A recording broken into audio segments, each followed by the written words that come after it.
We are lined up and we are ready to get the month of May started. Indy NXT by Firestone about ready to go, but they are going to wave off the starts.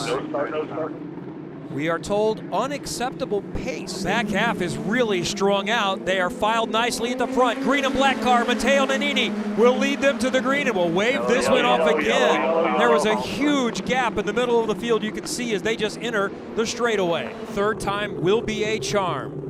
Through turn 13, it's Indy NXT by Firestone from the Indianapolis Motor Speedway. Nannini, McElrea leading the field back on the main straightaway. We see green, and let's go from Indy. 2, 3 wide. They're stretching out into turn 1. Nannini right along the pit wall. 4, 5 wide. Foster trying to go the long way around on the outside in the 28 car. He's going to get McElrea. Hunnell McElrea with the shocker of a start goes from second all the way down to 5th. Kiffin Simpson up there in 4th. Nannini is in front, 3 wide, coming through 4. Clean so far, little bumping and banging in the back. Jacob Abel has to avoid contact. Avoid the chicane, and as long as you don't gain a position, race control doesn't mind that, especially at a start like this. Foster to second. Does Louis Foster have the speed? Now he's got a little bit of clear air in front of him to chase down that 75 Juncos Hollinger car of Matteo Nannini, and they're still scrapping in the back. And Jacob Abel in that red and white Abel construction car, looks like he got a spot there. Great start from Matteo Nannini. We have massive amounts of data as we see McElrea taking a look. Make that Kiffin Simpson trying to go the long way around on Christian Rasmussen. And Simpson is going to make that stick. That is a bold move into turn 7.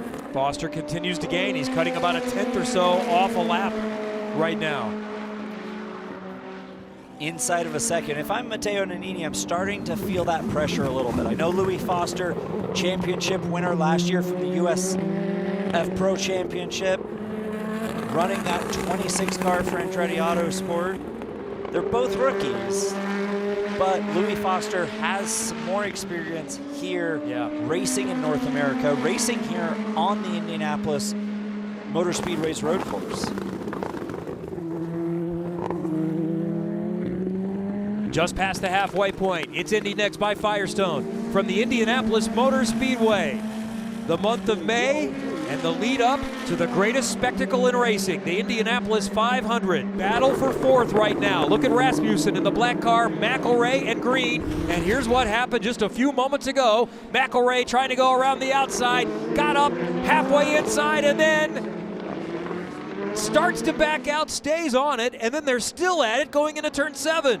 That's one of the things about these combo corners. If you can't get the pass done right away, you live to fight another corner, and then you try again into turn 7. But Christian Rasmussen, we saw him smoke that left front, lock that left front tire. It burns the oil off the surface. That's where tire smoke comes from.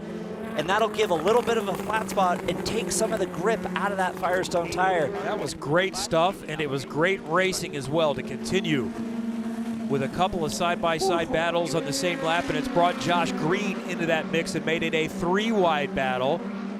How big is the draft here on the main straightaway? There's a lot of aero wash behind these cars, but how much of an advantage can you gain? And what's the ultimate? For going fast, how close do you want to be? Well, for going fast, clean air is always good. You take as much aero assistance, that draft you talk about, down the front straight, but at the same time, we're 20 laps into this race. These Firestones are starting to give up some of their grip. They're not new anymore. Even as the fuel burns down, these drivers' hands are getting busier and busier and busier. You saw Christian Rasmussen subtly having a big slide through turn 14 that last time coming onto the front straight. You want to be within half a second. If you're within half a second, you can really use that close up and go past. This is useful right here. I want to see what the most recent, not the fastest of the race, and that tells us right now. So Nannini is still a little bit faster, and it pretty much stays in order. Rasmussen's got a little bit more pace, so we might look for him. Matteo Nannini, first time out front in this series in America, has controlled the pace. Took us a little while to get going. 3 starts to get this race started. Too slow, too fast, and then just right in try number 3. And Matteo Nannini The gap has never been under 0.7 of a second since the second lap. Further back, the DHL car of Jamie Chadwick trying to make a move on Josh Pearson. Side by side. And Good. Okay, good job. Get that going. Chadwick wins that battle. Josh Pearson falling down the order today, qualified 7th and is back to 17th. I don't know if he just missed it on the car setup for the race or if he's got a problem he's fighting. Meanwhile, back up front, look at that gap. That was a 1.5 seconds not long ago. It's about a 0.5 seconds and closing. Louis Foster is within shouting distance of Matteo Nannini with 10 laps to go at Indianapolis. Don Lambert said they're going to try and push. I think we're going to get a replay of why it's so close.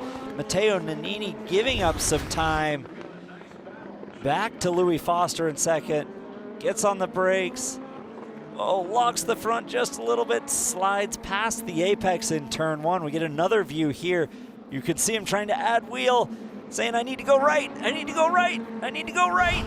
Losing some lap time, and Louis Foster taking advantage at inside 3/10. I bet Louis Foster's thinking about using that push to pass out of 14 down into turn 1. Looking ahead to that Detroit weekend, we are really excited to see a true downtown street race in Detroit with IndyCar.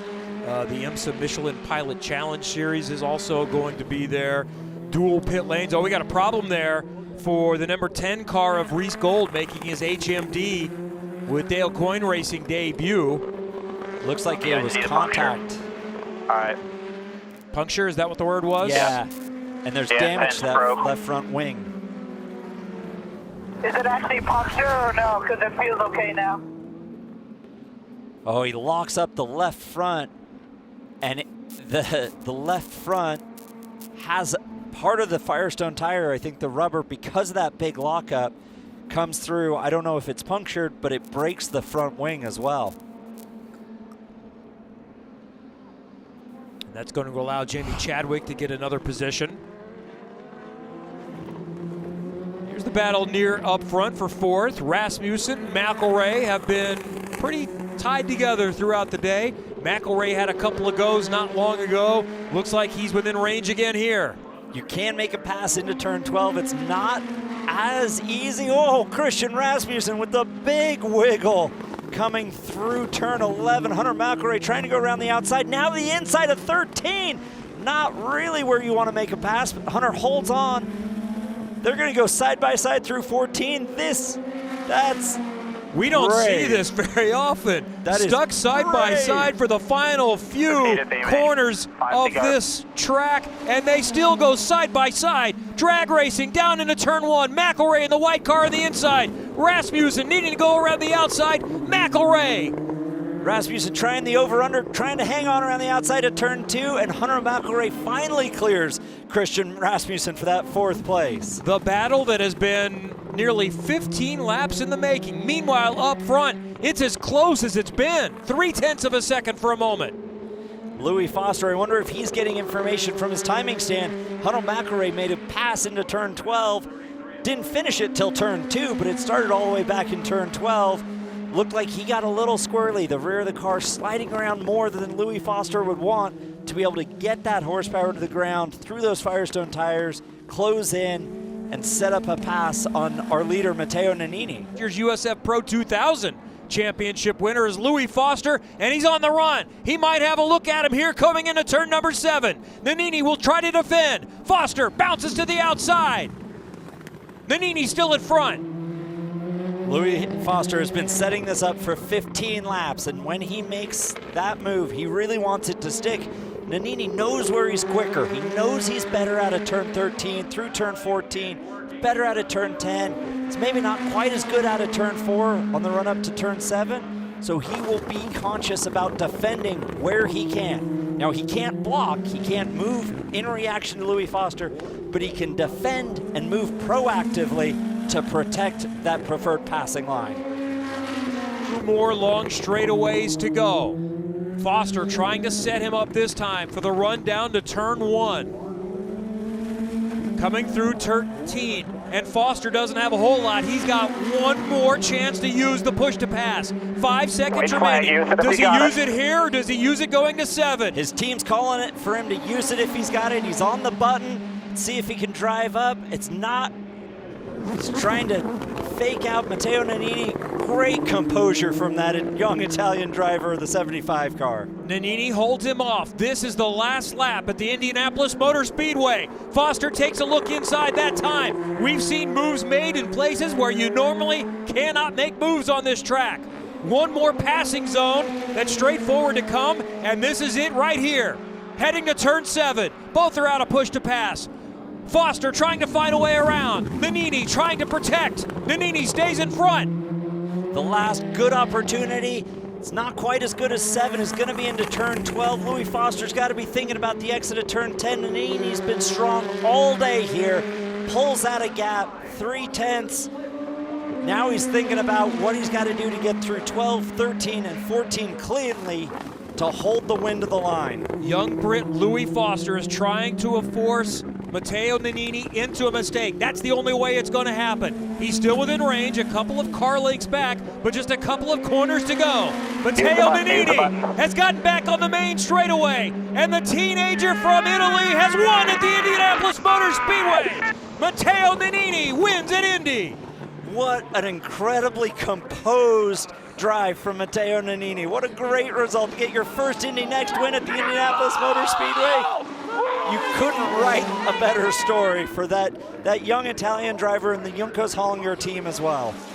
Hi folks, Lee Diffie from NBC Sports here. If you truly enjoyed what you just watched, you can get more news, interviews, and highlights by subscribing to the Motorsports on NBC YouTube page. You can get it all, so go for it.